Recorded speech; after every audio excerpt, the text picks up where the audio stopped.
Meus irmãos, então nessa noite nós vamos ter uma palestra com o nosso pastor e também psicanalista. Bom, como o fardo assim exige, eu já fui abençoado, né?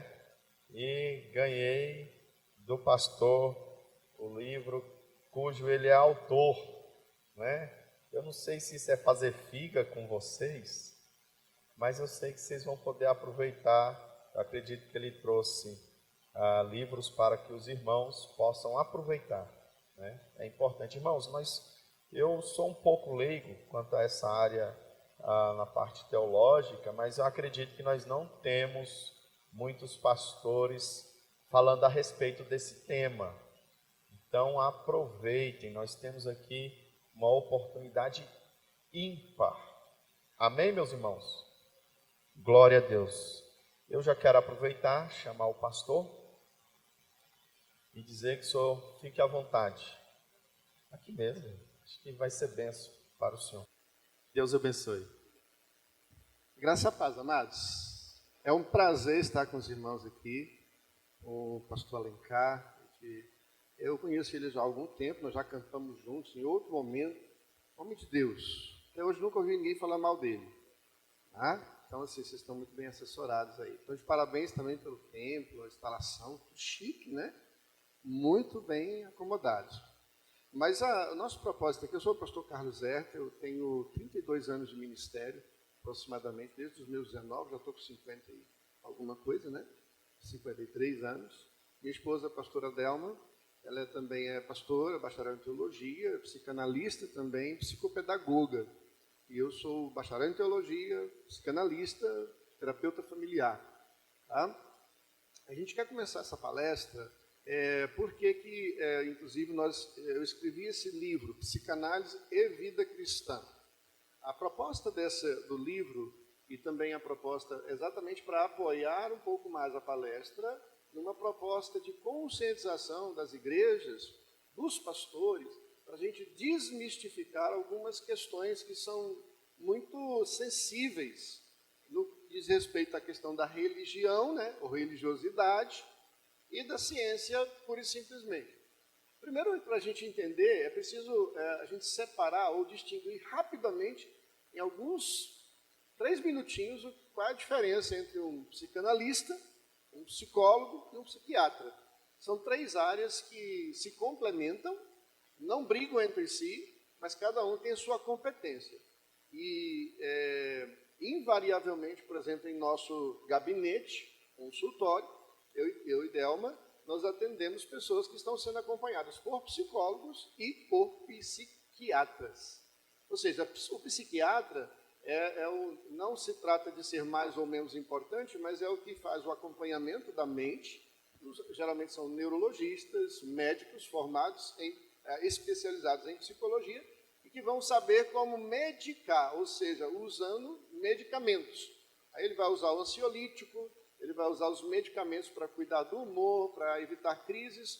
Quem já ouviu aqui, conhece alguém que teve crise de depressão? Levante a mão. Você conhece alguém? Ansiedade. Tem alguém que já passou por estresse?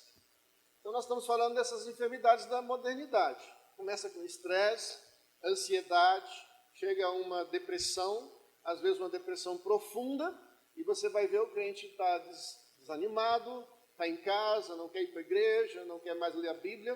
E muitas vezes nós atribuímos isso tão somente à sua fé, mas muitas vezes não é uma questão apenas de fé. Até porque é preciso nós entendermos esta palavra, né? Que está ali em 1 Tessalonicenses 5:23. E o mesmo Deus de paz vos santifica em tudo e todo o vosso espírito e alma e corpo. Repita comigo: espírito e alma e corpo. Então, nós somos tricotômicos nesse sentido. Teologicamente, significa que nós temos 3 formas, 3 essências, né? Nós somos formados do corpo físico, do corpo espiritual e uma alma, que é exatamente onde a psicanálise vai tratar, o psicólogo vai tratar, que é a mente da pessoa. A psique, né, que é a raiz aí da palavra psicólogo, é a mesma que a Bíblia fala de alma. É a mesma palavra no hebraico, no grego. Ou seja, quando Paulo está falando da nossa alma, ele está falando daquilo que o psicólogo trata, que é a nossa mente, a nossa identidade, né? Quem somos, o que somos. Então, é muito importante lembrarmos disso. Então, o psiquiatra, ele medica, ele é um médico, ele faz a formação dele superior como médico, doutor e psiquiatra. Então, ele vai medicar, tratar. Então, quando você vai no hospital e alguém te atende, passa um remédio, você fala, foi o psicólogo. Não, foi o psiquiatra. Ele, às vezes, ele soma essas formações, especializações, mas ele tem que ser psiquiatra para passar remédio. Psicólogo não passa remédio e psicanalista também não passa remédio. Amém? Então, o psicólogo é a pessoa que fez lá 4, 5 anos de faculdade e conheceu diversos métodos e diversas linhas diferentes de tratar com a ciência da mente, também da alma. Aí você vai ter o segmento comportamental, segmentos terapêuticos e diversas outras funcionalidades. Então, o psicólogo, geralmente, ele vai ter um tempo de tratamento para acompanhar as pessoas nas suas enfermidades da alma, etc. e tal. E o psiquiatra, o psicanalista, ele é especializado em um método, como nós vamos ver aqui, um método de tratamento, de terapia específico, tá? Que está dentro do conceito da psicologia, mas onde ele é mais especialista em tratar das causas e não das consequências ou dos efeitos. Quando você geralmente é acompanhado por um psicólogo, se você não tiver condições, por exemplo, de ser assessorado por um psicólogo particular, você necessariamente vai fazer uma consulta aqui ou acolá, de vez em quando, ele vai te conversar, vai observar você. Se for o psiquiatra, ele vai passar um medicamento e volta daqui a 60 dias, volta daqui a 90 dias, e ele vai te acompanhar à distância. Já o psicanalista não, o psicanalista ele tem um acompanhamento mais próximo, então é mais voltado para o acompanhamento, digamos assim, de aconselhamento, onde ele vai ajudar a pessoa a superar os seus traumas, descobrir os traumas que estão gerando essas psicopatologias, ou seja, esses efeitos. Eu estou com depressão por quê? Né? Aí o médico, o psiquiatra, vai passar um medicamento para você tratar o sintoma, mas ele não vai atrás da causa. O que está causando a sua depressão? E o psicanalista vai chegar, vai descobrir exatamente na essência. Ele vai buscar descobrir o que está provocando, o que aconteceu. É um trauma de infância? É um trauma de adolescência? É um episódio, por exemplo, traumático de um acidente?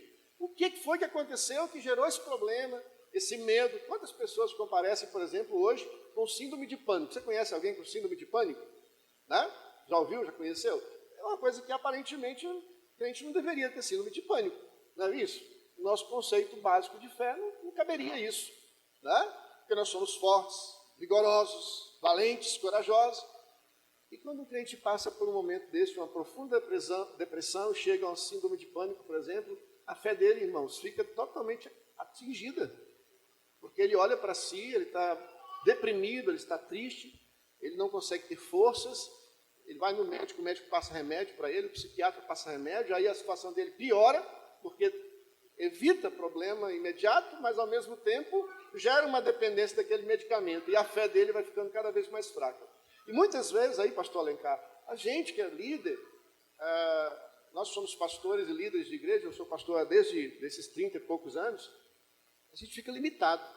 Eu fui buscar, por exemplo, na psicanálise, uma forma de tentar melhorar o meu aconselhamento e atender as pessoas. E fiquei apaixonado pela capacitação, pela possibilidade que a psicanálise nos oferece como método terapêutico de ajudar as pessoas. E por isso que eu estou aqui nessa noite para falar com vocês. Então, o de baixo, né? O que é a psicanálise? É a teoria da alma, tá? Criada por Sigmund Freud, ou Freud, como é falado, o pai da psicanálise, né? Ele é um neurologista austríaco e viveu ali de 1856 até 1939. Então, é um método terapêutico. Você pode repetir comigo? É o quê? Método terapêutico, tá? A psicologia trabalha com esse princípio, os psicólogos conhecem esse princípio, mas quando você vai a um psicólogo, geralmente ele vai usar diversas linhas dependendo da opção dele. Inclusive, você vai procurar um psicólogo, ele pode usar todos os conceitos do método terapêutico para tratar você sem nem saber, nem falar. Tá? Existem muitos preconceitos dentro do segmento evangélico com Freud, porque ele era de origem judaica, cristã, né? Ele era judeu, mas por conta da época em que ele viveu, como neurologista, ele começou a desenvolver, por exemplo, a teoria da alma, do psique, né? Que é esse método terapêutico. Então ele foi muito perseguido. Como ele não era um cabra bem convertido, né, como a gente diz, então ele ficou aqui, ele foi omitindo o fato dele, chegou inclusive a fazer escritos dentro de uma filosofia ateísta, negando a participação de Deus no processo. Por conta disso, criou-se vários estigmas na vida de Freud. Ele tinha problemas, ele tratou, mas todo quando você fala, a minha mente, o id da pessoa, essa questão do ego, todos esses conceitos básicos da psicologia hoje vêm de Freud, tá? E, na verdade, no final da sua vida, ele continuou procurando a Deus, assim como Darwin também, que falou da evolução, mas morreu procurando Deus, tentando voltar para Deus. Sigmund Freud deixou a sua contribuição. Então, o método terapêutico criado por Freud, né, consiste fundamentalmente na interpretação por um psicanalista dos conteúdos inconscientes, que nós vamos ver aqui, de palavras, ações e produções imaginárias do indivíduo, ou seja, com base nas associações ali, livres e na transferência. Então, o que o psicanalista faz?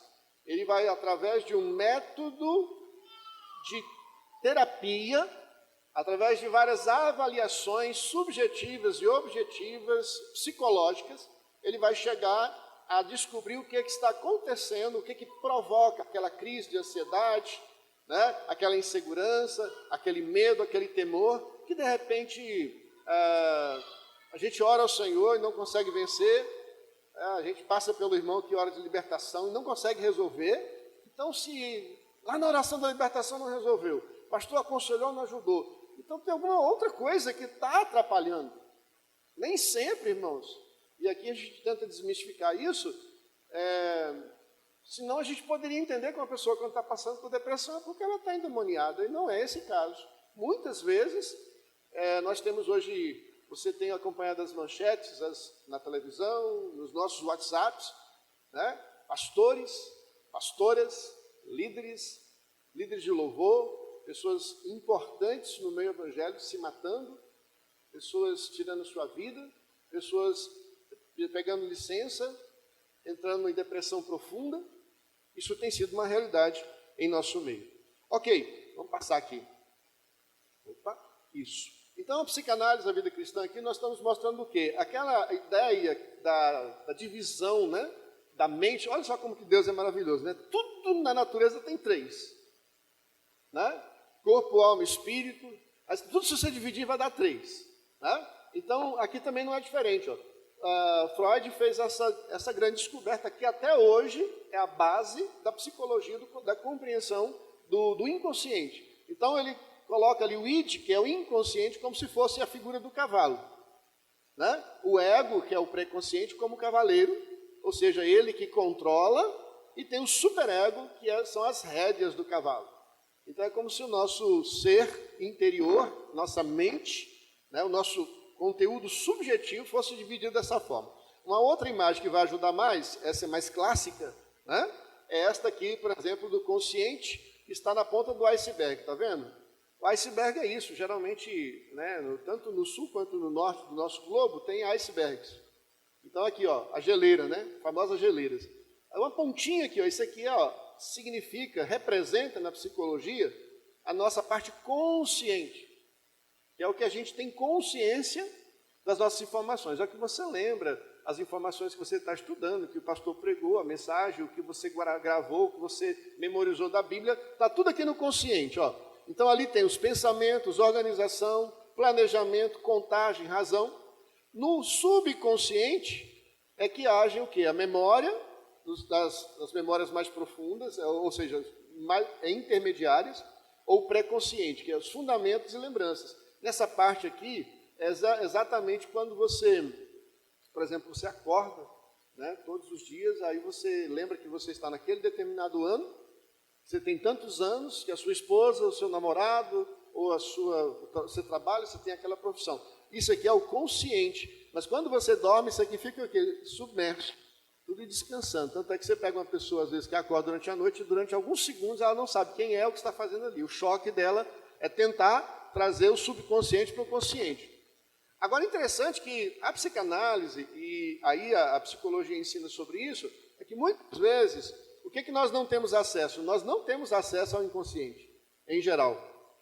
E aqui é que vem o quê? Os sentimentos de dor mais profundo, que Deus trabalha, Deus trata maravilhosamente na vida da igreja.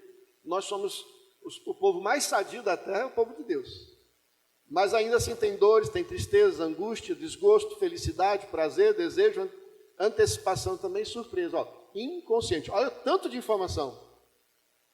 Interessante, amados, que a psicologia, os especialistas, neurologistas também, eles deixam bem claro, não há um segundo da sua vida, desde a sua vida intrauterina para cá, que você não tenha registrado. Está tudo registrado. Está tudo gravado.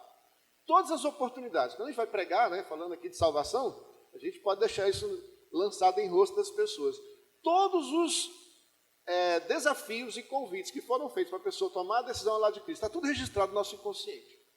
Por isso a Bíblia diz que quando nós vamos chegar diante do Senhor um dia, e a Bíblia diz lá que toda boca, toda língua confessará, todo joelho se dobrará, né, toda língua confessará que Jesus é o Senhor. Não tem como negar, porque está tudo registrado, só que não está sendo acionado. A gente esquece de bênçãos, esquece de algumas dores, alguns problemas que nós passamos, algumas situações. Então está tudo aqui no inconsciente. Então a psicanálise, por que da psicanálise? Qual é a questão que nós queremos tratar quando falar de psicanálise? Então, se psicanálise é exatamente um método terapêutico, qual é o objetivo? Nós temos ali, tratar o homem de forma integral, ou seja, corpo, alma e espírito. Ok? É interessante, irmãos, que não podemos esquecer que a igreja, ela trata essas três áreas. A igreja trata, o evangelho trata o homem completamente. Eu falava com o pastor ali há pouco no gabinete, que a nossa angústia que gera no coração e a gente se desperta para falar desses assuntos nas igrejas, de conscientização, exatamente de buscar especialistas, trabalhar e buscar resolução, é porque a semente do evangelho é a mesma, o poder do evangelho é o mesmo, o Cristo do evangelho, o Espírito Santo é o mesmo, não mudou nada. Amém? Quantos creem nisso? Levante a mão. Glória a Deus, tem povo de Deus aqui. Então não mudou. Se Jesus quiser curar a tua alma, seja o inconsciente, ele cura na hora. Mas é interessante que Jesus andou, por exemplo, no meio do nosso povo, e a Bíblia diz que por onde ele passava, né, ele curava muitos. Em alguns textos dizia que todos os enfermos que estavam ali eram curados. Jesus curou pessoas da alma, com ferimentos profundas. Jesus tratou de várias pessoas, por exemplo, curando o físico, inclusive aleijado, o cego de nascença. Ele sempre fez isso. E a igreja, Jesus continua fazendo.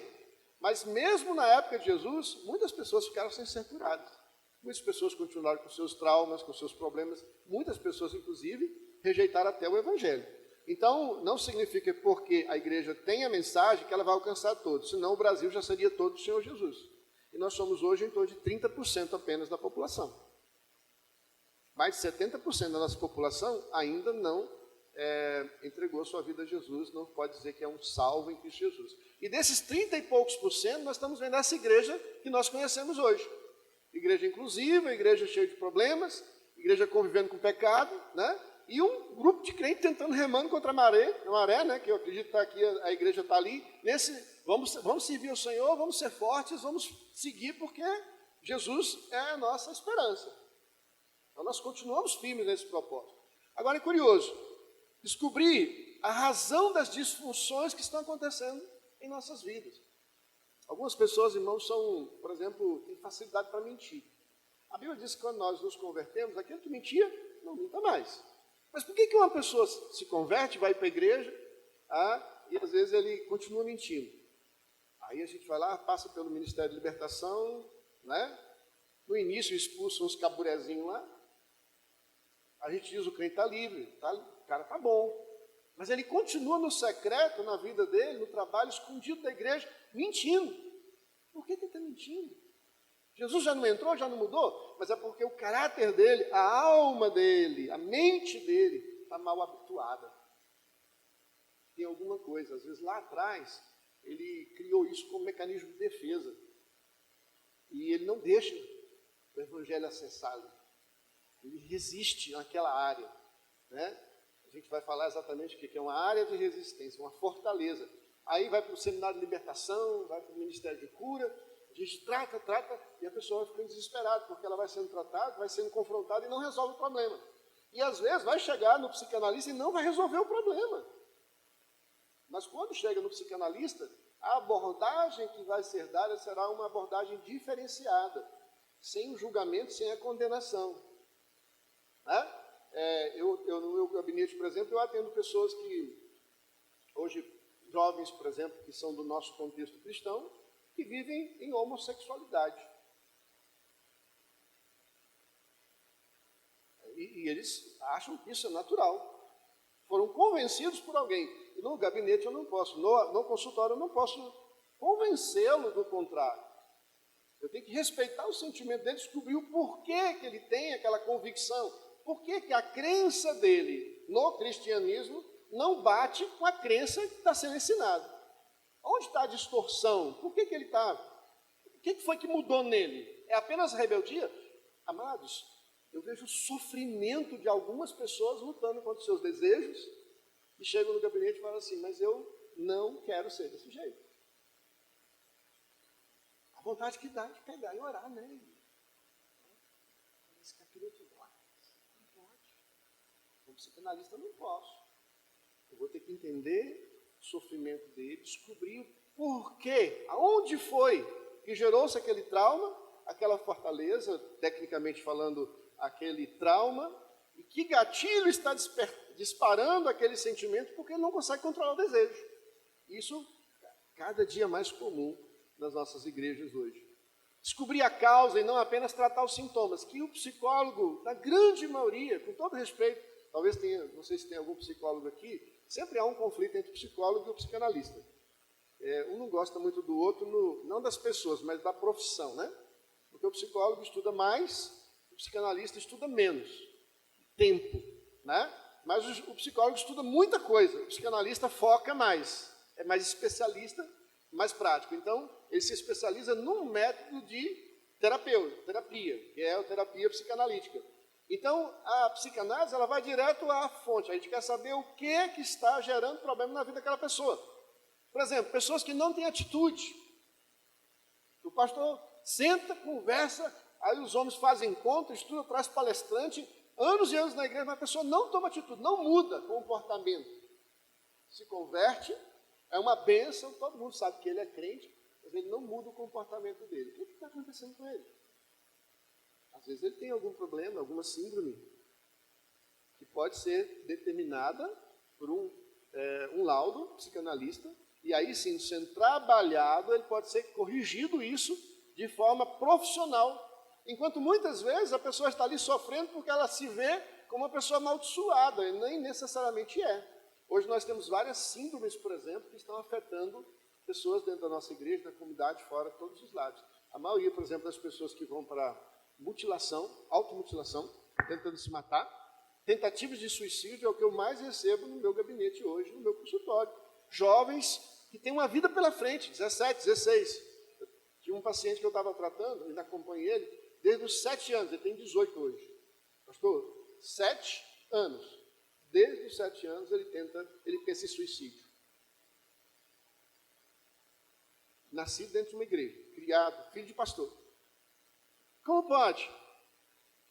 Alguma coisa precisa ser feita. Hoje eu já descobri, já sei o que está acontecendo na vida dele. E a gente está tratando agora para poder mudar, trabalhar, acompanhando a médio e longo prazo. Descobrir as causas e não apenas tratar os sintomas. Então, o psiquiatra, por exemplo, ele não trata a causa. Você vai no médico, psiquiatra, ele vê que você está com uma crise de ansiedade profunda, ele vai fazer os testes, vai classificar para síndrome de pânico, ou a ansiedade profunda, depressão profunda, o que ele vai passar? Vai passar remédio para tratar os sintomas, para você ir para casa. Aí você vai para casa e fica lá. Pastor, estou bom, graças a Deus, estou bem. Mas não toma remédio para ver, não. Porque a ferida está lá, a dor está lá, a doença está lá, ele está tratando os sintomas. Aí o que o psiquiatra responsável faz?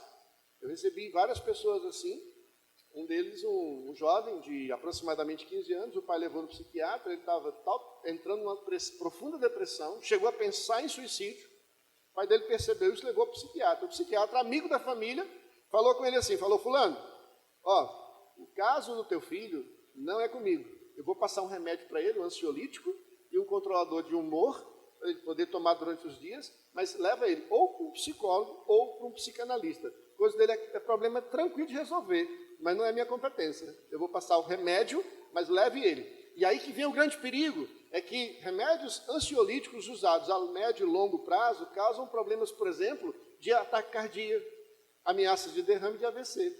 E não se fala nisso. São drogas profundas e drogas fortes. Nada melhor do que a gente ser curado pelo poder do Evangelho ou por um aconselhamento, seja no pastor ou no psicanalista, que não vai te dar medicamento, que não vai forçar você a fazer nada, mas que vai tentar conhecer a tua alma, ver o teu sofrimento e ajudar você, às vezes até com uma oração. No meu gabinete, como eu sou pastor e atendo na igreja, todos os meus pacientes, eu oro com eles. Eu oro com eles no final. Posso orar por você? Pode orar. Tem gente lá que é espírita e fala, não, pode orar, pastor, eu quero a sua oração. É uma oportunidade também de a gente estar orando para as pessoas. E muitas vezes, quando soma tudo isso, a audição, o ouvir, descobrir o problema, falar sobre o problema. A maioria das pessoas hoje, amados, estão com grandes crises na alma porque não são ouvidos. Não são ouvidos. O marido não quer ouvir a mulher não quer ouvir o marido. Né? Os filhos, hoje você pode ver a tecnologia, por exemplo, tomando espaço. Os celulares, né? A gente fica dentro de casa. Um dia eu me peguei fazendo isso lá em casa. O meu filho estava sentado, assim, na sala, mexendo no celular, falando com a noiva. A minha esposa estava sentada do outro lado, fazendo alguma coisa lá dos pacientes dela. E eu cheguei andando na casa com o celular, conversando com alguém. Eu olhei e falei, gente, esse trem é um perigo. É um perigo. Isso é natural, só que em alguns casos traz patologias profundas para o lar e para a comunicação. Tem pessoas que estão hoje sendo levadas para tratamento psicológico, fazendo terapia para tirar o vício da tecnologia. É vício, vicia. Vicia igual sexo, pornografia, igual pecado, igual pinga, né? Manguaba, essas coisas todas. Vicia. A tecnologia vicia. Trabalho vicia. A maioria da população hoje está sofrendo, por exemplo, de algumas síndromes, como borderline, por exemplo, que é uma pressão social grande, sentimento de rejeição tremendo, dentro das igrejas, pessoas crentes. Metade dos meus pacientes são pessoas crentes. E que eles não têm coragem nem de falar com o pastor, nem de falar com o pastor deles. Às vezes tem um pastor que manda para mim, amanhã mesmo de manhã, 9 horas, vou ter um pastor que vai levar uma ovelha dele para mim. Fala, pastor, vê se me ajuda. Porque talvez a psicanálise possa ajudar, porque eu já não aguento mais. Eu não tenho mais forças. Então, quando eu fui buscar na psicanálise, tentar entender, é porque eu já estava me sentindo limitado para atender a demanda das pessoas que chegavam no meu gabinete. Então, eu encontrei na psicanálise uma forma profissional, né? A gente não tem sucesso em tudo, mas o índice é bem maior, quando a gente pode, então, associar técnica a essas questões. Uma avaliação também para a vida. Quando a gente faz uma psicoterapia, entre 8 a 10 encontros, por exemplo, gente, é fantástico. Se você estiver com um psicanalista sério, uma pessoa temente a Deus, não é todo psicanalista que vai resolver o teu problema também, tá? Isso eu quero deixar claro, que a gente tem que procurar pessoas que tenham a nossa fé, nossa fundamentação básica. Por quê? Se você procurar hoje um casal, por exemplo, um casal de pessoas evangélicas, nós estamos dentro de uma igreja, então, casal aqui, está com algum problema, por exemplo, relacional, ela vai procurar falar com um sexólogo não cristão. O sexólogo não cristão, em geral, vai dizer assim, você não está feliz com a sua mulher, não? Separa. Eu já ouvi isso várias vezes na CBN, aquele pessoal dando entrevista, todos os sexólogos que dão palpites naqueles momentos lá, eu ouvia muito isso no sábado à noite, a CBN tem uma programação horrível sábado à noite, tem um monte de besteira que fala sobre isso. Tudo que você não deve saber, você assiste na CBN. Eu estava ouvindo lá e o cara ligou, mandando uma mensagem para lá, pedindo saber, ele estava há tantos anos, mas ele não estava se satisfazendo mais sexualmente com a esposa dele, e não conseguia ver nela e tal. O sexólogo falou, não, separa. Pode separar, se não está fazendo você feliz, separe. Qual é o nosso princípio? É o contrário, né? Se doe perdoe, conserte. Nós estamos numa geração que está jogando tudo fora. O índice de divórcio, de separação e de promiscuidade na igreja tem crescido na proporção que os problemas da alma têm crescido e que a indiferença com o evangelho. Aquele evangelho simples e puro que nós tínhamos parece que não resolve mais o problema. Não é por causa do evangelho, porque nós estamos cheios de doenças da alma. Tá? Então, nós temos aqui essa janela de Johari, a gente trabalha isso durante toda a psicoterapia. Tá? Ela também está explicada no livro, se você quiser adquirir. A palestra não é o livro, tá? Um complementa o outro. Então, o que você não encontrar aqui, você vai encontrar lá. Mas essa janela está lá. Então, por exemplo, o eu aberto é o que eu sei e todo mundo sabe de mim. Aí, quando você fala assim, o pastor chega para mim, meu irmão, você é alegre, né? Você é vibrante, eu gosto de você, você é vigoroso. Você fala, realmente, eu sou vigoroso, eu sou desse jeito. É o eu aberto. Eu sei e todo mundo sabe de mim. Mas tem uma outra perspectiva, né? Uma outra forma da gente ver, que é o eu cego. O que os outros sabem de mim, eu não sei. Aí já começam os problemas aqui. A pessoa chega para você assim, mas você é chato, hein? Eu? É você que é chato. Ou então, vamos pôr uma perspectiva positiva, né? Você é um homem de Deus, eu vejo você um homem de Deus, você é um homem de oração. Você fala, não, eu não. Eu só oro 3 horas por dia, 4 horas por dia. Que é isso? Não sou, não. Ele não consegue enxergar o que ele é, mas as pessoas de fora estão vendo. Às vezes é coisa positiva e ele diz que não sou, não. Por quê? Porque tem alguns conflitos mais profundos na alma. Por exemplo, o eu secreto. Só eu que sei de mim mesmo. Às vezes tem um irmão que está na oração, vai para o monte, mas ele tem pecados escondidos, pastores. Nós todos temos um pecadinho escondido, agraciado, né? Que a gente acaricia no coração. Todo mundo tem. Então a gente sabe exatamente quem a gente é. E quando as pessoas falam alguma coisa, aquilo, quando a gente é sincero, traz incômodo. Só que isso gera desconforto e doença na alma, porque a gente passa a viver de máscara. Então esse eu secreto é uma máscara. Aliás, essas 3 aqui. Só que a psicanálise não vai tratar isso aqui, que a psicologia vai trabalhar de um modo geral, ou o psiquiatra vai tentar tirar os sintomas da enfermidade. A psicanálise vai aqui, ó, o eu desconhecido, que nem eu, nem os outros sabem de mim. Aí, quando você vai para um consultório psicanalista, nós vamos fazer os testes, vamos fazer uma audição, vamos fazer todo o processo de anamnese, de acompanhamento.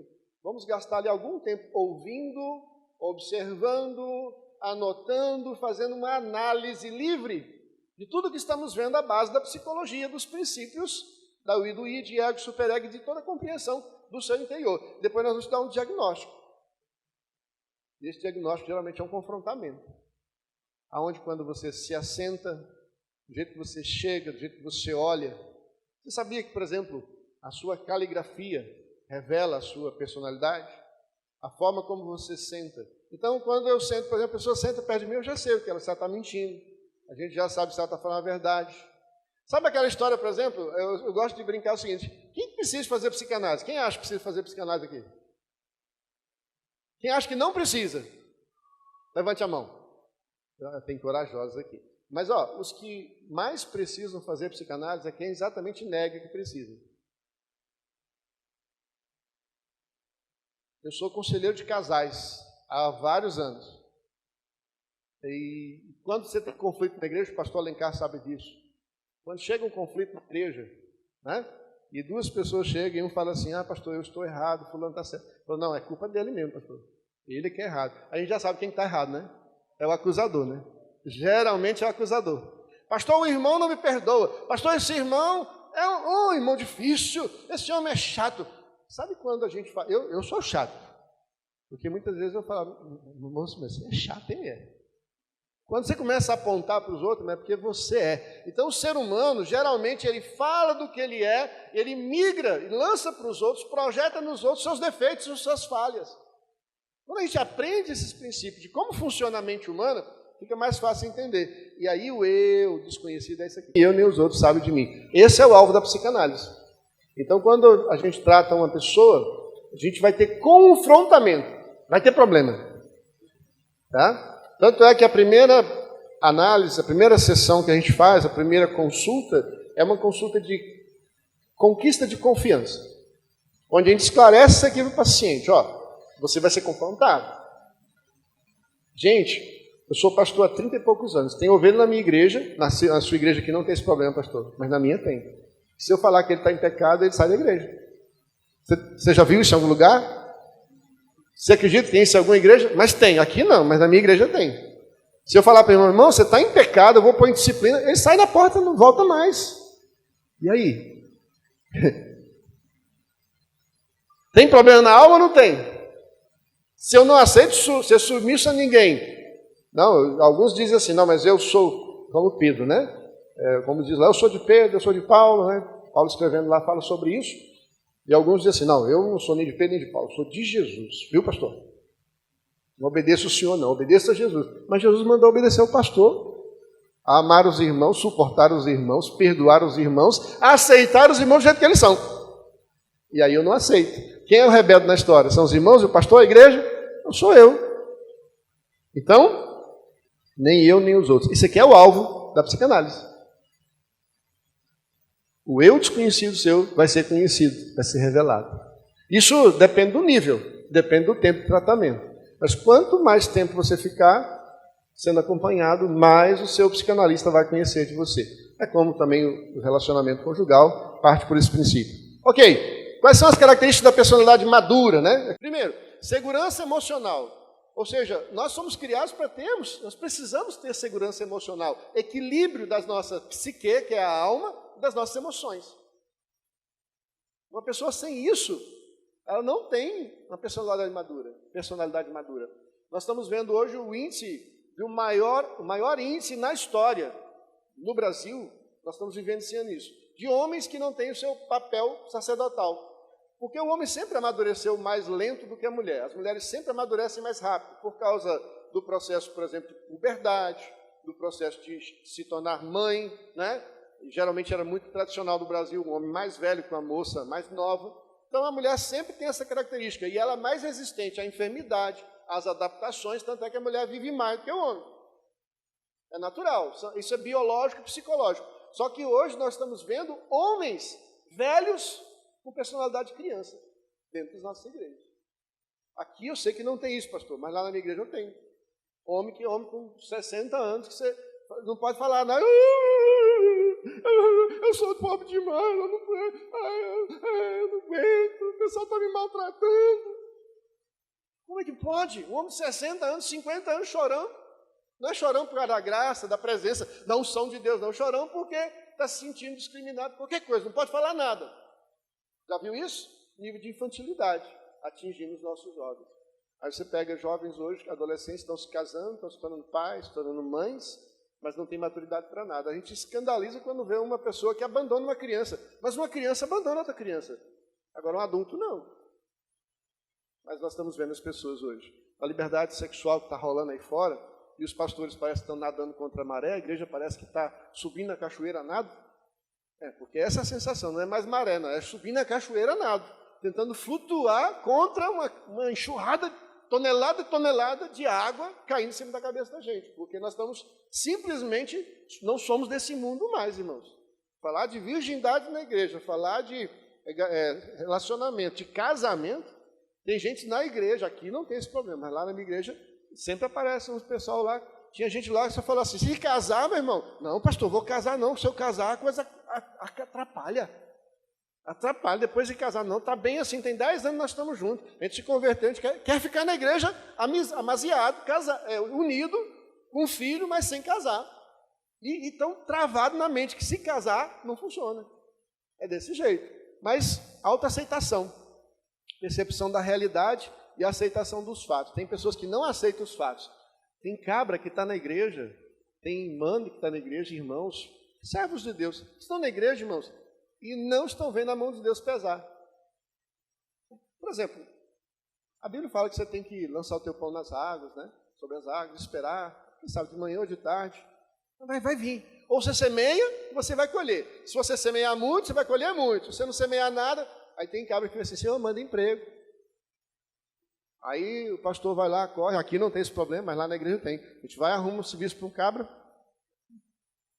Aí ele vai lá, oxe, o serviço, o pessoal está me explorando. Estou ganhando um salário, o ticket é muito pouco. cara estava passando fome, vai para a igreja, pastor ajuda, chega o irmão aceita. Só porque o irmão fala assim, irmão, você tem que chegar no horário. Oxe, irmão, deixa de opressão. Pastor, o irmão está me oprimindo. Crente, aqui não tem esse problema, mas tem muitas outras igrejas que têm esses problemas de crente pegar atestado para faltar, funcionário público pegar produtos, seja lá do posto de saúde, da escola, levar para casa. Pequenos delitos que comprometem a nossa alma. Não tem aceitação, não tem percepção da realidade, das consequências espirituais que isso traz. Também são problemas da alma. Não foram tratados. É interessante. Determinação. Não para por conta das decepções e frustrações. Uma personalidade madura não para, irmãos, persevera. É bíblico. Uma personalidade madura tem senso de responsabilidade. Não terceiriza as obrigações. Hoje, por que o crente sai da igreja? Porque o pastor ou alguém falou alguma coisa que ele não gostou. Aliás, hoje o crente a gente nem sabe se entra na igreja, se sai na igreja. Porque essa semana, uma irmã, a líder de célula foi procurar para saber onde que a irmã estava. Falou, não, eu estou na outra igreja. Como assim? É desse jeito. E essa irmã, um dia que foi na igreja, eu lembro que eu estava lá, e falou assim, eu vim aqui porque Deus, o Espírito Santo de Deus falou comigo. Eu falei, Jesus, já vem complicação. Porque quando a pessoa espiritualiza demais a coisa, tem alguma coisa esquisita. Né? Eu acredito em revelação, eu acredito nos dons de línguas, Deus me usa em dons de línguas, eu consigo expulsar demônios, tudo isso eu sou crente, tá? Eu sou crente. Mas assim, tem coisas que não dá, né? Não dá para a gente aceitar. Não busca reconhecimento, ou seja, isso aqui é bíblico, ó. Uma pessoa lá madura, eu, você, crente, nós não podemos buscar reconhecimento, não. Ele vem naturalmente quando tiver que vir. Mas se você busca o reconhecimento, ele não vem. Aí parece que é uma resistência. Deus fala, não, meu filho, calma, você não está preparado. Quando que a gente está preparado para ser reconhecido? Quando a gente não está buscando ele. Mas se você buscar o reconhecimento, irmão, dentro da igreja, você vai dar com a cara na parede, porque não vai vir, Deus não deixa. Porque ele sabe que é soberba do coração. Então, na psicanálise também, uma personalidade madura tem essas características. Vamos passar aqui. A psicoterapia breve, que geralmente é o primeiro contato que você terá com um psicanalista, se precisar, é o quê? É entre 8 a 10 sessões de 45 minutos a 1 hora, onde você vai fazer essa avaliação da sua vida. Aí quando a gente entra dizendo que todos devem fazer, todos podem fazer, ninguém, não precisa ter problema. Né? Eu fiz, eu achei que não tinha problema nenhum. É surpresa. Fiquei, na terceira sessão eu falei, não, pastor, vou embora, não quero mais esse negócio não, chega. Eu estava pensando que eu estava caminhando bem, o senhor me bagunçou tudo agora. Geralmente, uma das coisas que nós fazemos é projeção, né, das coisas que nós não somos. É aquilo que eu disse. Os meus defeitos eu projeto no irmão. A minha igreja é fria. Aquele irmão, meu líder, é desse e daquele jeito. É porque eu sou assim. Eu estou projetando nos outros. Dificilmente a gente dá uma palavra crítica bem equilibrada. A maioria sai do nosso coração, da nossa mente, e nem sabemos por quê. E por isso não concordamos quando somos confrontados. Mas é interessante. O que nós fazemos? Através de desenhos, de fala, de postura, de caligrafia, olhares, psicotestes, gráfico emocional, tudo isso nós fazemos na psicoterapia breve. E casos excepcionais depois da terapia breve, por exemplo, quando a gente vai tratar. Amanhã, por exemplo, o pastor está levando uma ovelha, porque ele disse que, pelo que ele falou, possivelmente ela vai ter um quadro semelhante à bipolaridade. Pessoas com comportamentos mudam de humor muito rápido, são inconstantes, às vezes agressivos, outras vezes até tem problema até com memória, inclusive, do que falaram. Magoam as pessoas, ferem as pessoas e não se lembram. E o pastor já foi lá, já orou, já expulsou o demônio, não tem mais nada, não tem mais nada. Peraí, o que está acontecendo? Está errado. Às vezes é um problema na alma da pessoa, na mente da pessoa, é uma síndrome, é um problema sério a ser tratado, que precisa ser tratado para que ela entenda a sua limitação, entenda as suas dificuldades e possa tratar. Ok? Então, quais são os exemplos de terapia continuada? Aí onde entra o papel que se assemelha mais com o psicólogo. Por exemplo, eu recebi um paciente, ele estava sendo acompanhado por um psicólogo há mais de 2 anos, dentro dessa linha comportamental, com psicoterapias comportamentais. E ele veio para mim porque ele continuava tentando suicídio. E com um psiquiatra passando remédio, você imagina. A pessoa tomando remédio, acompanhado por um psiquiatra profissional, o plano de saúde dele funcionário público, tem um plano de saúde bom. O psicólogo acompanha há 2 anos, mas ele não sabia por que ele tomava aquelas atitudes. O depoimento dele está no livro, no finalzinho do livro está o depoimento dele, desse jovem. Ele me autorizou a identificar, eu poderia dizer o nome, eu não digo por uma questão de preservação, mas ele fala lá que pela 4ª ou 5ª sessão, ele começou a mudar o comportamento. Porque nós descobrimos o trauma, o porquê que ele era daquele jeito. Não tem coisa melhor na vida você saber por que você é e quem você é de fato. Olhar para dentro de você no espelho e não ver mais aquela caricatura externa, mas ver na alma da pessoa, ver, eu sou desse jeito, eu sou temperamental, eu sou sanguíneo, Quando você se conhece, você ajuda as pessoas ao seu redor também a se conhecerem melhor. Você vê a vida com outra perspectiva. A pior coisa é aquilo, a gente não se conhecer. Então, há alguns exemplos de pessoas... eu tenho um paciente hoje, 2 pacientes, que eu estou fazendo acompanhamento sem tempo. É continuado. Por quê? Todos os 2 têm problemas de comportamento com relação à sexualidade e viram na terapia uma forma de ter um suporte para superar as suas dores, os seus conflitos. Um bem mais sério, com borderline, tentativa de suicídio, uma vez por semana ele tenta se matar e já tem anos, aí, como eu disse, desde os 7 anos ele está tentando se matar e nunca conseguiu. Eu falo para ele, você não vai conseguir. Você não vai conseguir, porque você não quer se matar. Você está fugindo do problema, você está com vazio. Né? E esse realmente precisa voltar a corrigir algumas coisas com relação a Deus, o entendimento que ele tem da fé dele é totalmente equivocado. Mas a mente dele está tão bagunçada, que não dá, ele não consegue ouvir direito as coisas, entra por um ouvido e sai por outro. Já o outro não, é mais consciente, outra pessoa, outro jovem também, e ele está sendo acompanhado. Quando ele tem um momento de dificuldade, ele geralmente liga para mim. Essa semana ele ligou para mim e falou assim, poxa pastor, eu estou precisando de um abraço seu, eu estou precisando de um apoio, de uma palavra de um pai. Eu estou chorando aqui sozinho, mas eu estava em trânsito, eu não tinha como socorrê-lo, mas amanhã ele tem consulta comigo. Ele vai lá, eu ouço ele fala, na hora por ele vai para casa, vai bem, ele passa ali mais tantos dias. Já desde quando ele está comigo, ele nunca mais tentou suicídio. Já é um ganho, já é um ganho.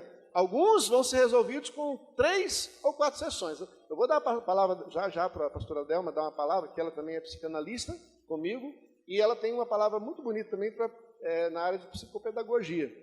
Porque, queridos, as crianças estão sofrendo esses males da alma desde cedo. Ela vai falar aqui de crianças com poucos anos, com crise de ansiedade, crianças ansiosas, como é que pode isso?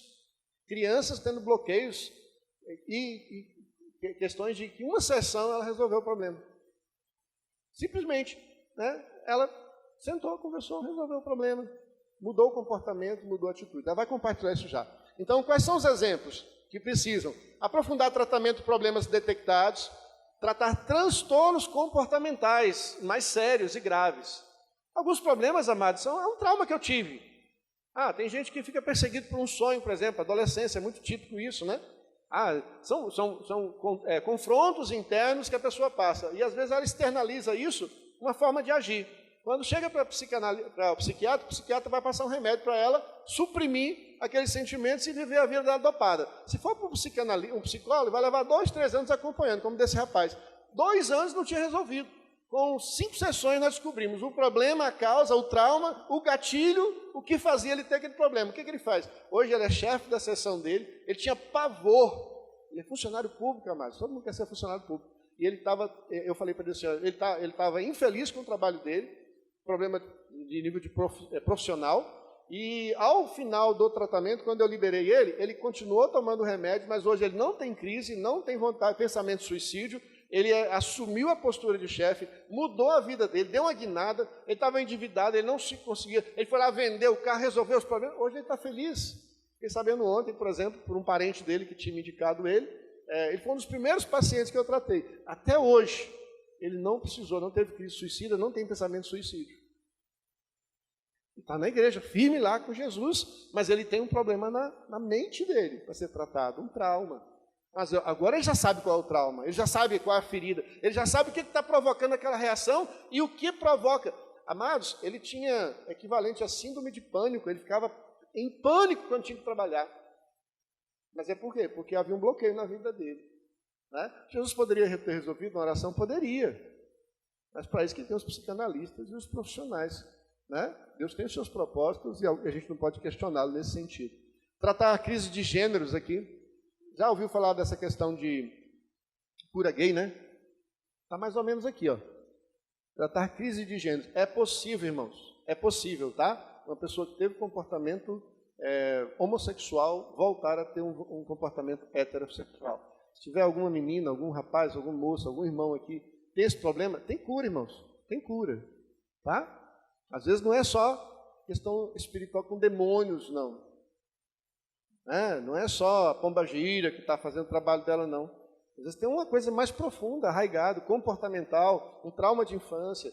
Olha, não precisa se notar, o que a pastora Delma deve falar um pouquinho sobre isso também, as nossas crianças no Brasil, de uma forma muito expressiva, a maioria das pessoas que estão em nossas igrejas, aqui não, mas na minha, das minhas pessoas que eu conheço, a maioria passou por algum tipo de abuso sexual na sua infância. Moças e rapazes foram aliciados pelo homossexualismo.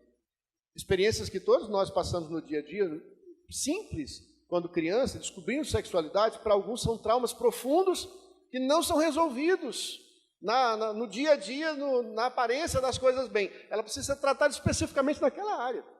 E aí um psicanalista ou um psicólogo pode tratar, pode ajudar. E descobrindo, vai ter que fazer o quê? Tratar esse transtorno comportamental. Acompanhar pacientes que exigem atenção especial em suas carências emocionais. Você já viu, pastor, uma geração tão carente? Nunca houve na história, irmãos. A nossa geração, essa geração é mais carente do que nunca.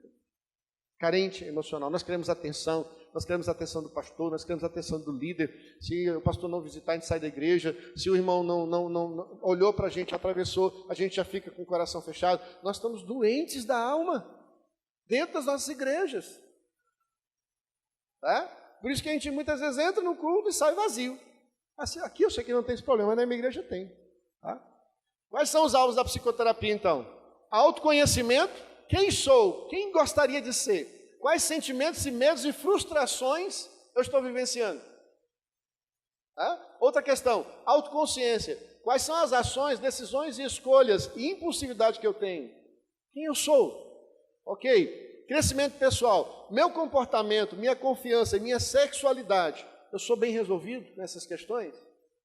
Ok? A gente precisa diferenciar, inclusive, que a grande maioria dos seres humanos tem desejos sexuais ou até homossexuais, mas não tem comportamento e nem prática homossexual. É diferente. Então, às vezes, a pessoa está sofrendo com aqueles desejos, mas é uma coisa boba, uma coisa que, quando você tratar, acompanhar, resolve rapidinho.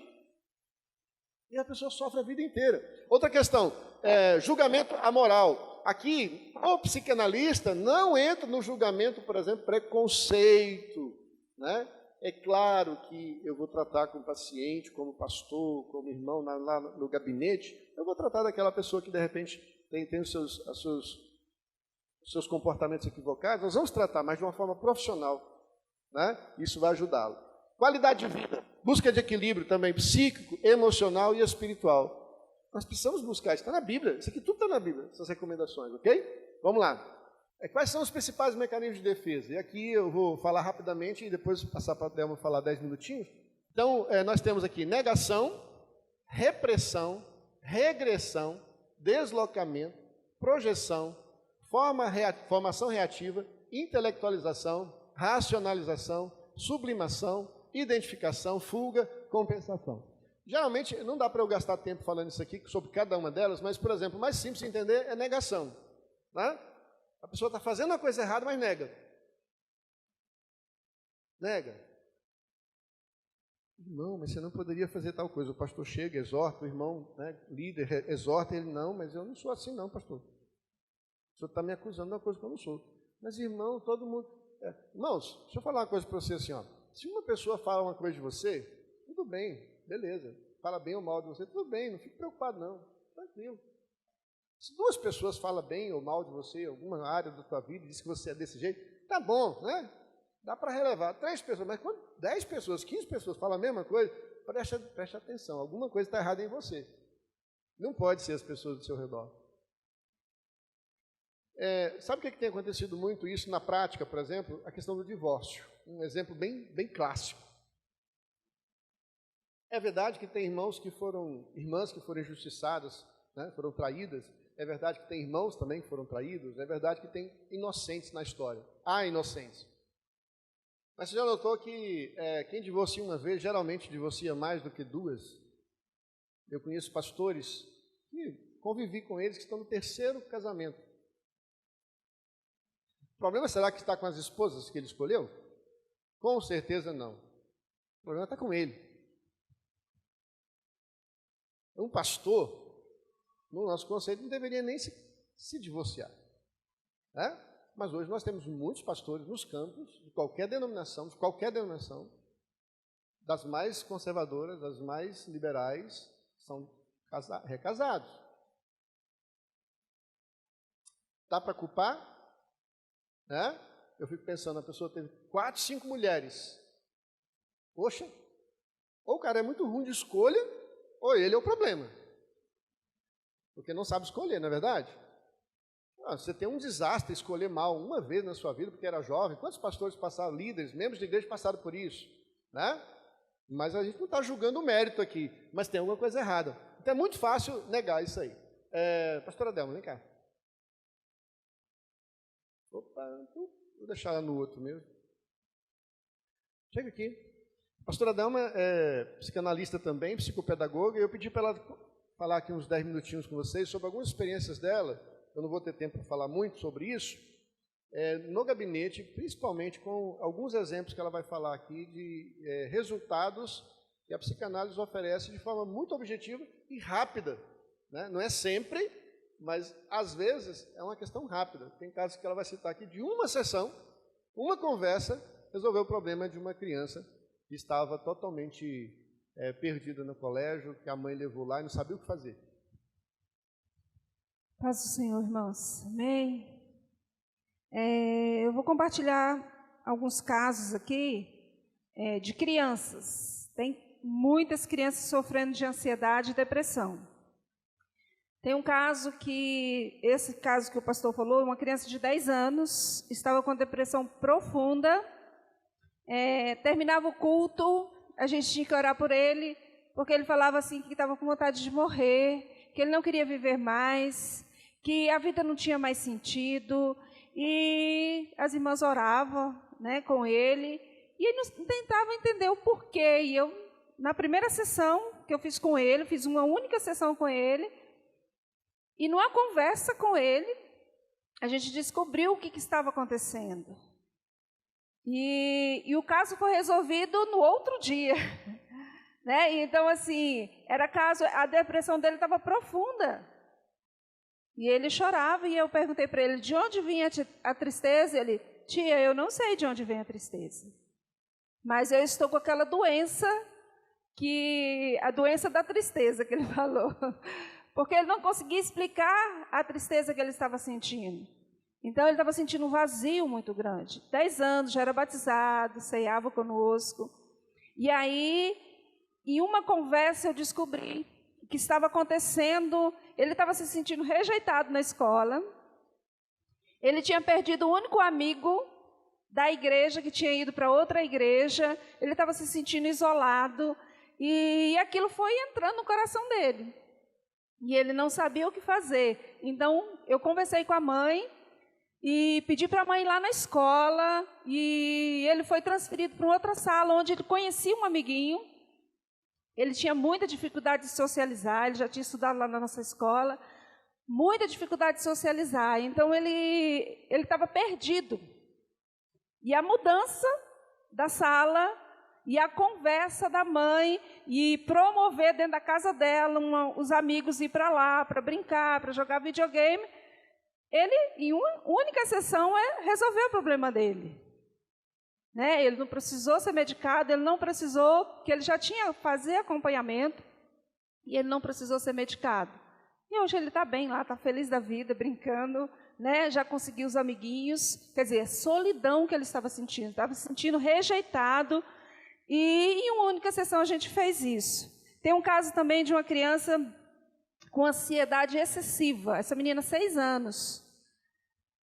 E eu estou fazendo ainda o acompanhamento com ela, porque toda a família ficou desestruturada por causa da ansiedade dela.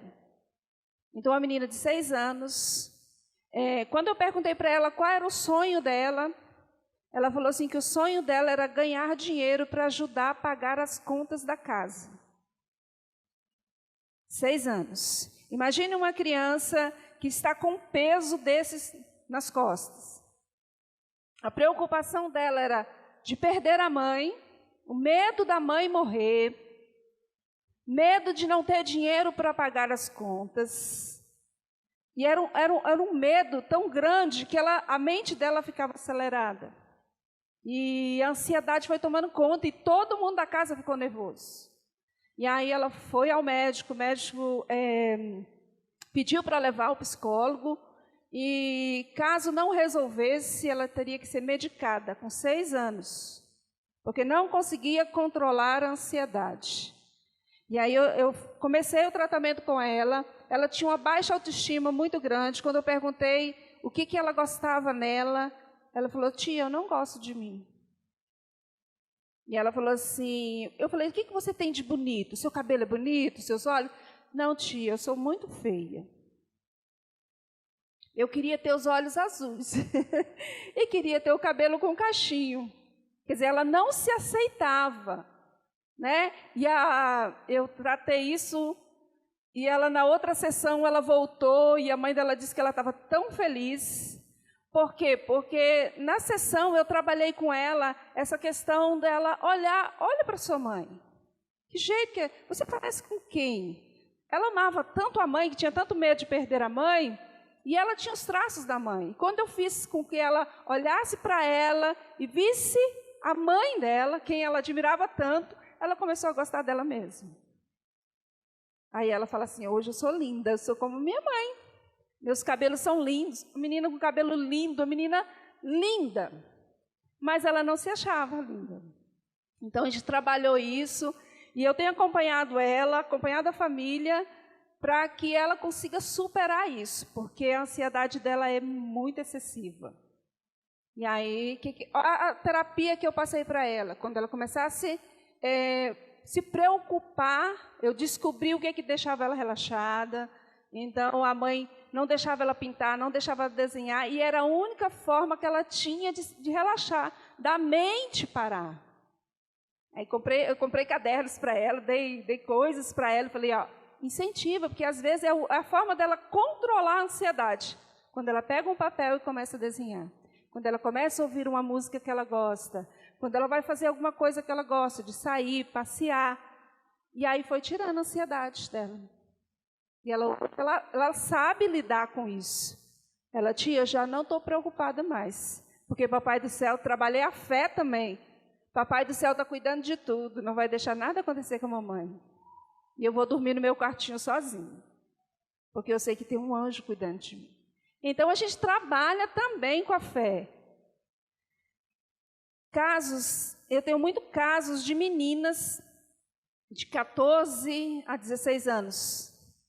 A maioria dessas meninas são meninas que foram abusadas, meninas da igreja. Eu tive um caso também que, na primeira sessão, filha de uma professora da nossa escola lá. A menina já tinha tentado 3 vezes o suicídio e a mãe não sabia o que fazer, a menina estava muito rebelde. 14 anos. E aí ela levou lá para mim atender, e eu fui atender a menina. E na primeira sessão, ela saiu da sala, a mãe dela estava trabalhando na escola, que a gente tem a escola lá na igreja, e ela saiu da sessão e foi lá e pediu perdão para a mãe dela. E aí ela começou a chorar. E começou a abraçar a mãe dela.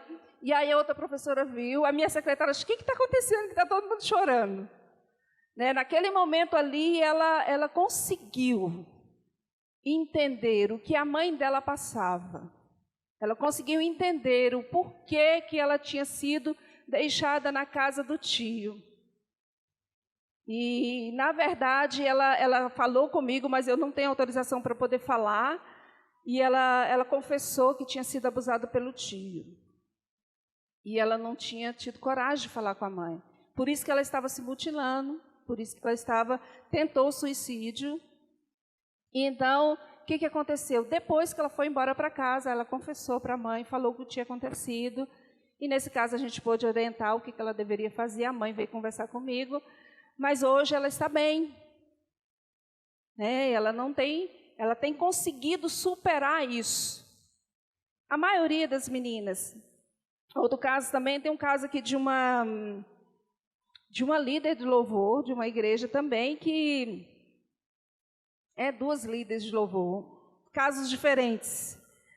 Líder de louvor, uma menina de 23 anos, com depressão profunda, terceira tentativa de suicídio também, foi lá para ser acompanhada. E esse caso foi tão extraordinário, porque ela tinha uma carga tão pesada sobre ela tinha uma baixa autoestima muito grande, ela não se aceitava, ela se achava a pessoa mais feia do mundo, ela não via nada de bom nela. E ela tinha desistido de tudo, desistido dos relacionamentos, desistido de estudar, desistido da faculdade, por isso que ela tentou o suicídio, porque ela disse que não tinha mais nada. Não tinha sentido a vida, mesmo ministrando na igreja, líder do louvor. Então, durante as sessões, quando eu terminei as sessões com ela falou assim: pastora, hoje eu sou uma nova pessoa. Hoje todos os meus sonhos voltaram. Hoje eu acredito que eu posso conquistar. Eu acredito que eu posso ter um relacionamento feliz. Eu posso conquistar a minha profissão. Ela estava até sonhando alto demais. Ela falando: não, vou para o Canadá, vou fazer um curso, vou ser médica, vou ser aquilo que eu quero ser. Mas ela já tinha desistido de tudo. Quer dizer, ela não conseguia ver nada de positivo nela. E aí, ela falando que ela não conseguia ver, ela tem uma voz lindíssima. Canta assim de forma maravilhosa. E ela começou a ver os valores que ela tinha. E isso mudou completamente. Um caso também de uma menina, esse caso é um caso bem mais complicado, uma menina também do louvor, também mais envolvida com homossexualismo.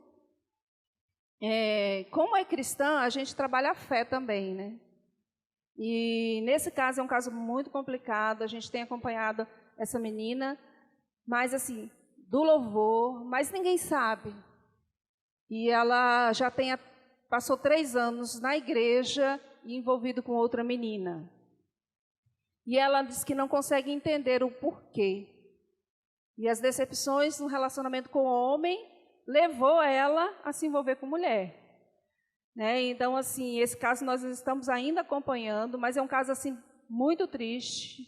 Um caso assim que na primeira, na segunda sessão, ela já está começando a reagir. Ela está começando a se posicionar, porque ela também tentou o suicídio, e aí a mãe não entendeu, por isso que levou. Então, assim, são casos assim, muito fortes, de que o que a terapia faz? Faz com que a pessoa olhe para ela mesma.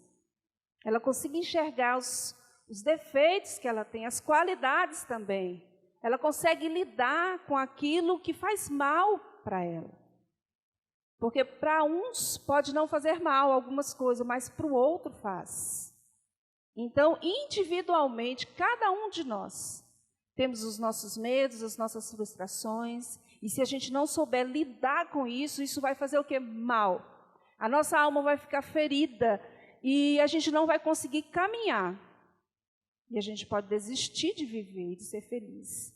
Né? Casos assim de depressão profunda, casos de suicídio, é o que eu mais tenho pegado em meninas.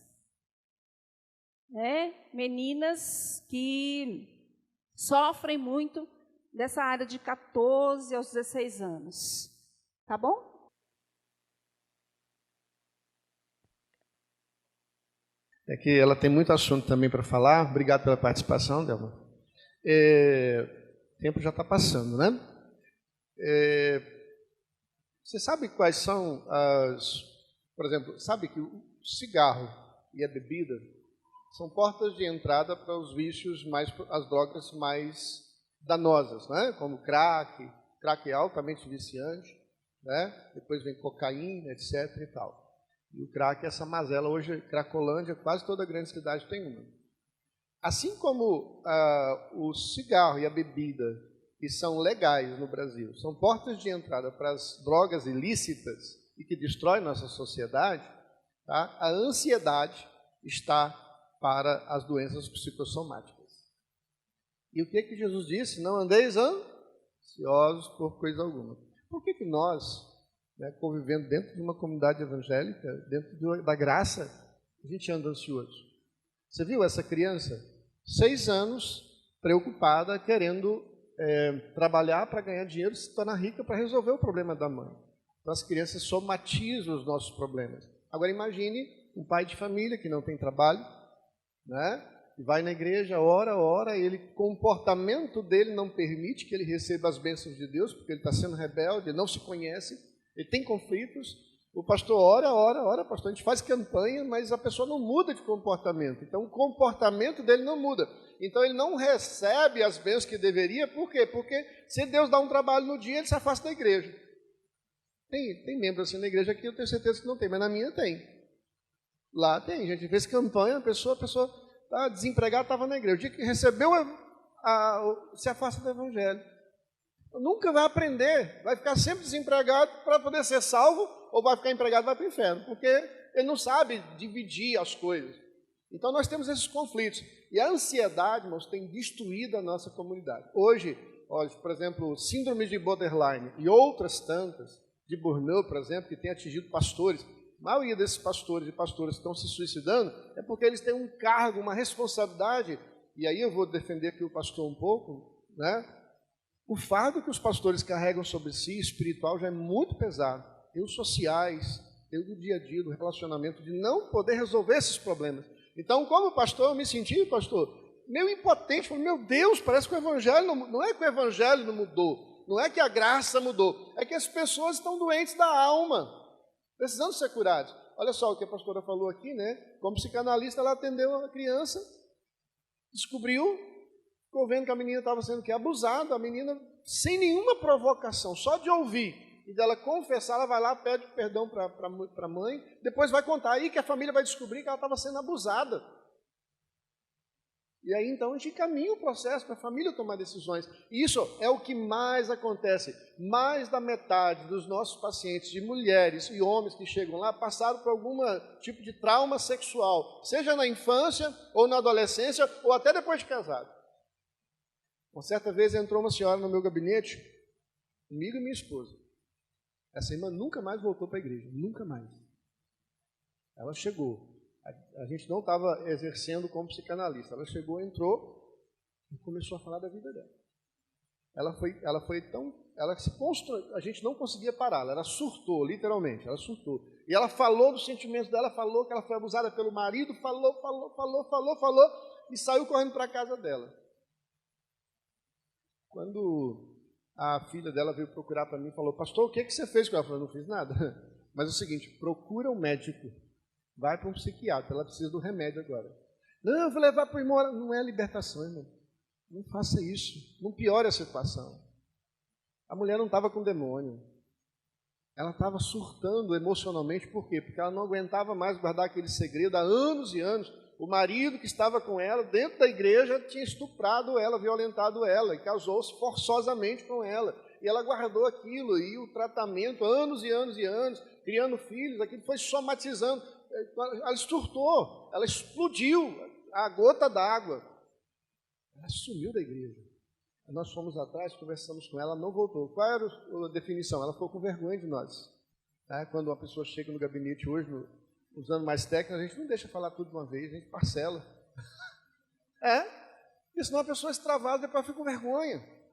Gente, tem gente que chega no nosso consultório, já teve gente, pastor, aí vem um depoimento positivo, né? Depois que eu formei a psicanálise e assumi o papel, não vou atender como psicanalista agora, aí chegou um irmão na minha igreja e falou, pastor, agora eu quero tratar com o senhor. Eu falei, como assim?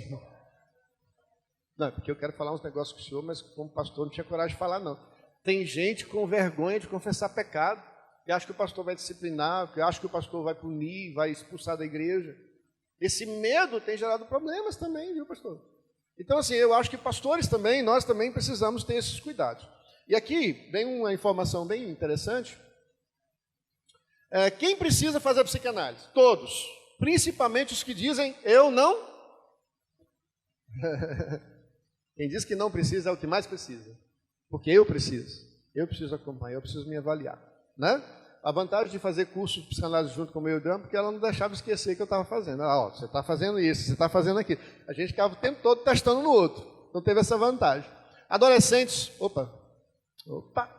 adolescentes jovens, né, estão sofrendo de traumas, pressão social, crises existenciais, depressão, automutilação e suicídio.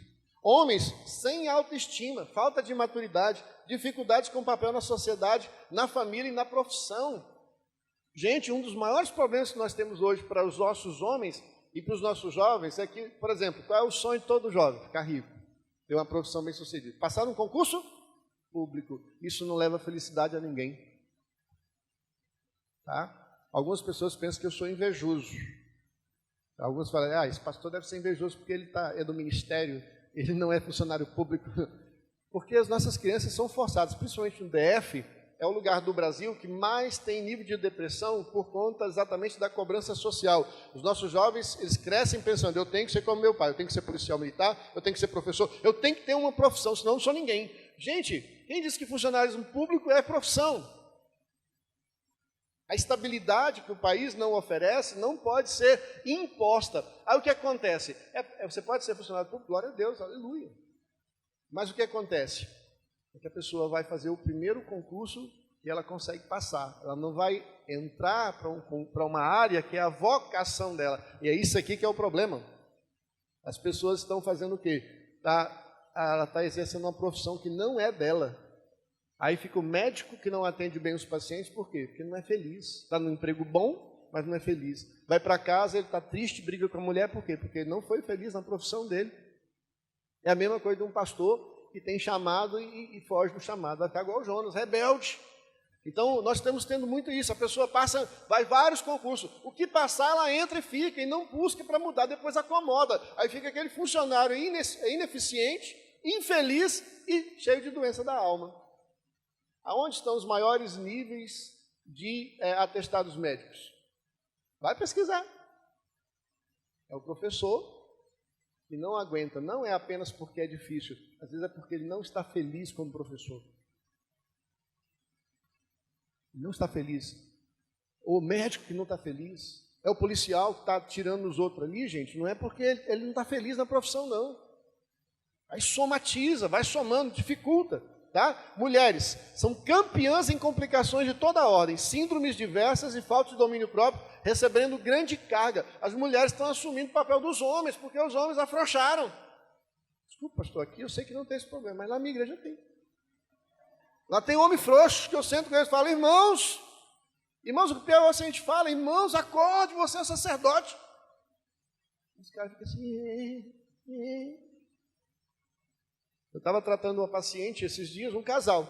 O pastor me encaminhou o casal, mas mandou primeiro a irmã, que a irmã estava pior. Uma situação difícil, passou por câncer, entrou em depressão profunda, pensou em suicídio, chegou no meu consultório assim. Falei, você não quer fazer terapia nela? Não.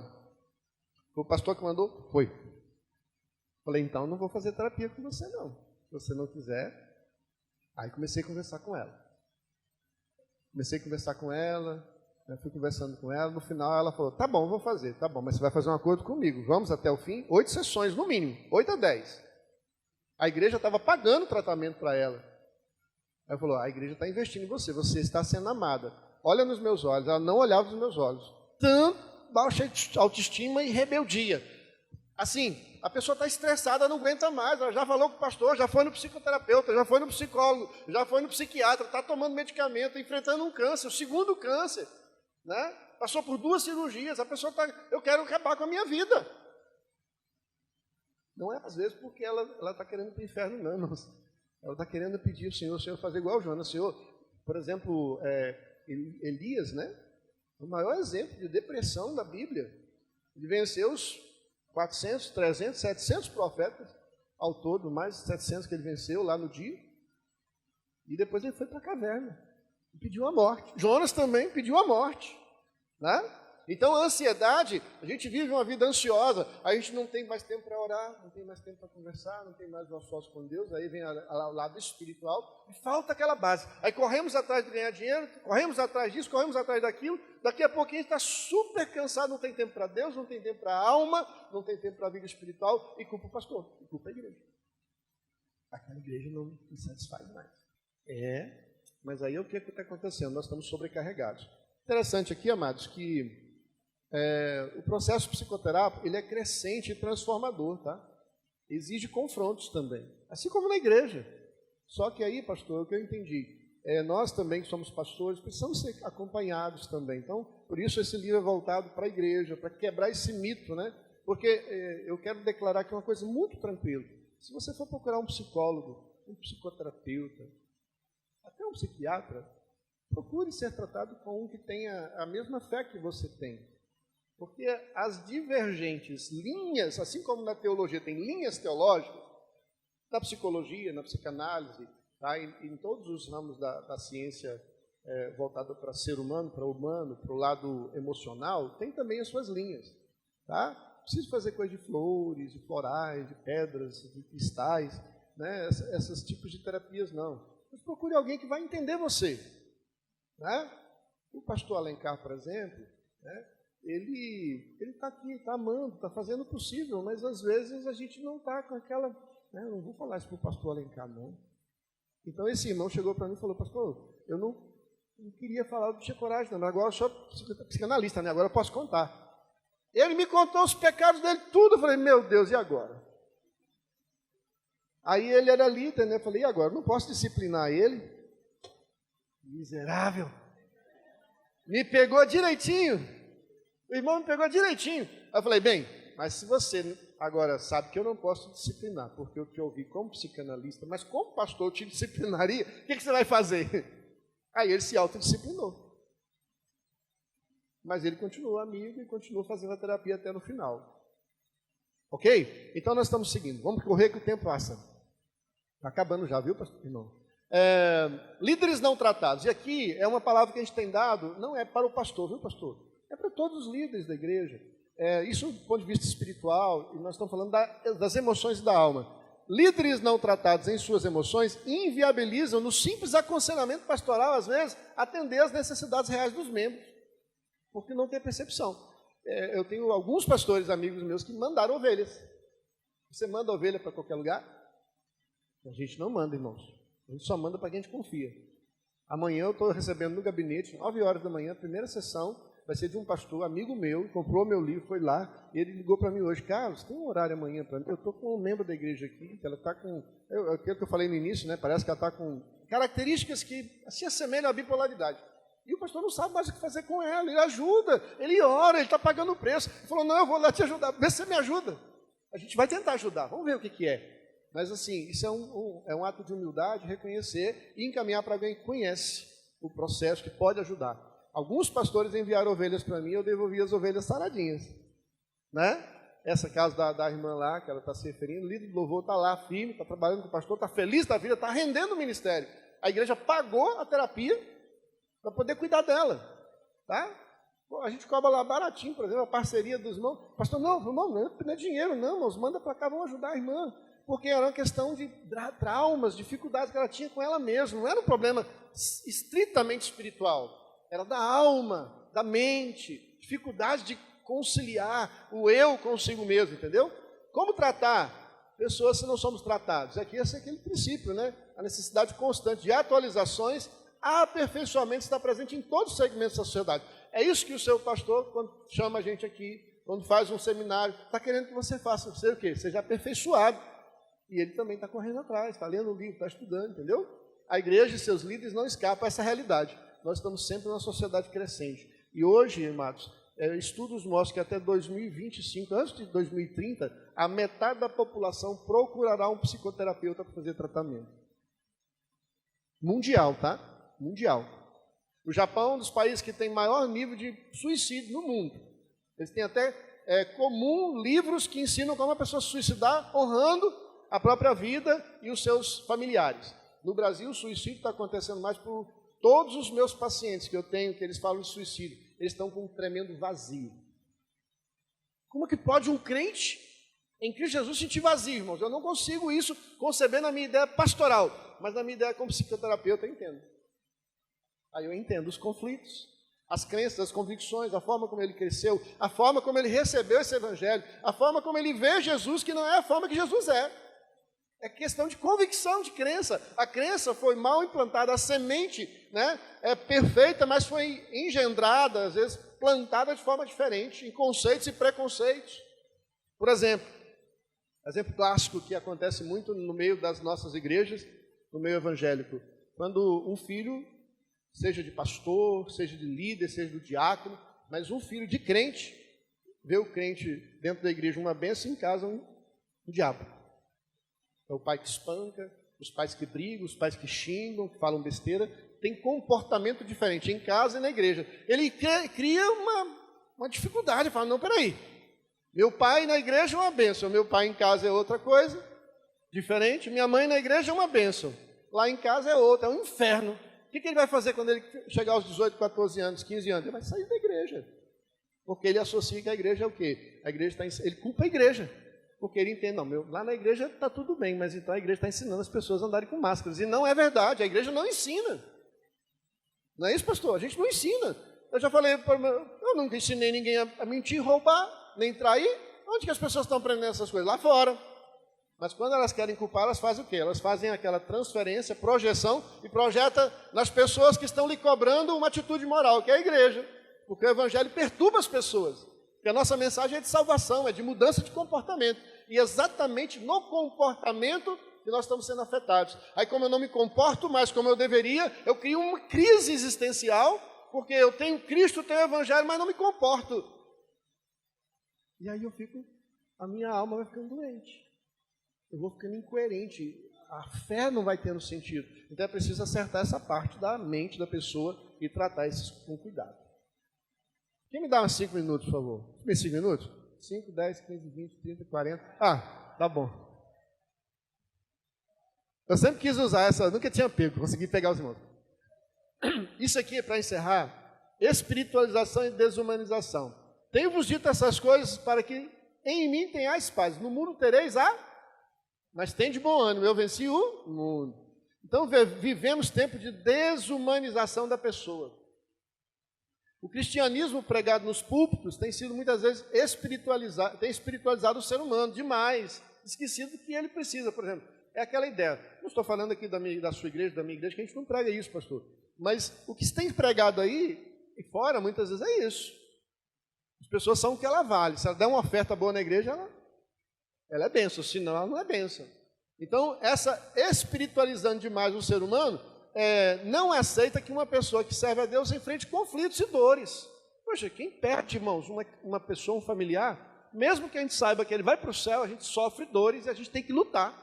Ou seja, tem que fazer o processo de luto, tem que viver o luto. Tem muitas pessoas que não vivem o processo de luto porque se sentem oprimidos porque não podem sofrer. Olha, quando eu perdi minha mãe, eu chorei. Pensei que ia fazer o enterro da minha mãe. Chegou no dia, eu falei, não, gente, assume aí, que eu não dou conta, não. Esse domingo passado, eu apresentei a minha primeira netinha no altar. Primeira netinha, fui lá apresentar ela, coisa linda.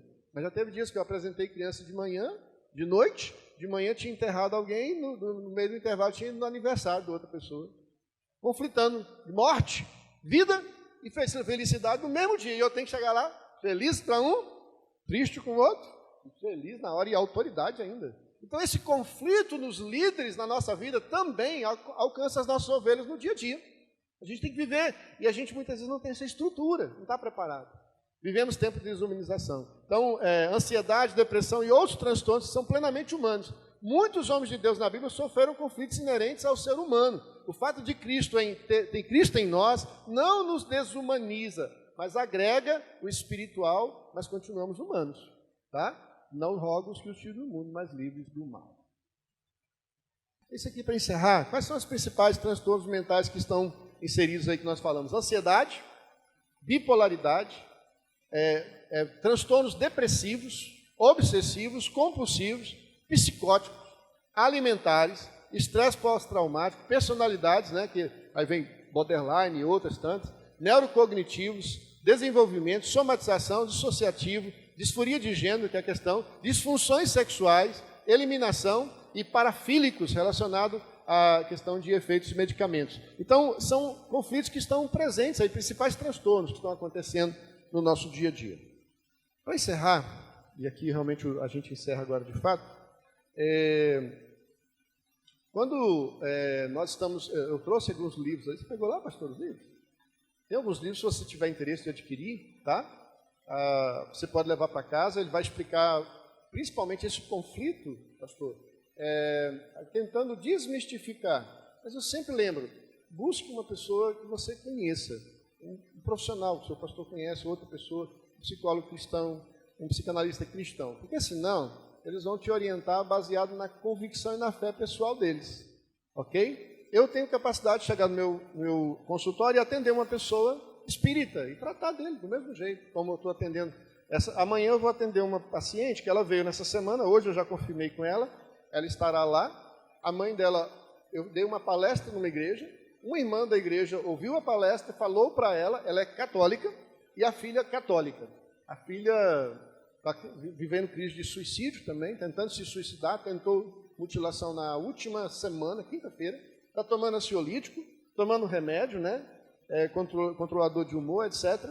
E foi conversar comigo. Ela sentou no gabinete, na igreja, ela entrou toda resistente. Ela sentou comigo, quando eu percebi, eu falei assim, mas... Aí ela falou, não, eu sou católica. Eu falei assim, tá, mas você quer fazer o tratamento psicanalítico, né? Então fique tranquilo, se você não quiser, eu nem oro por você. Aí ela, tá, eu fiquei mesmo preocupado e tal.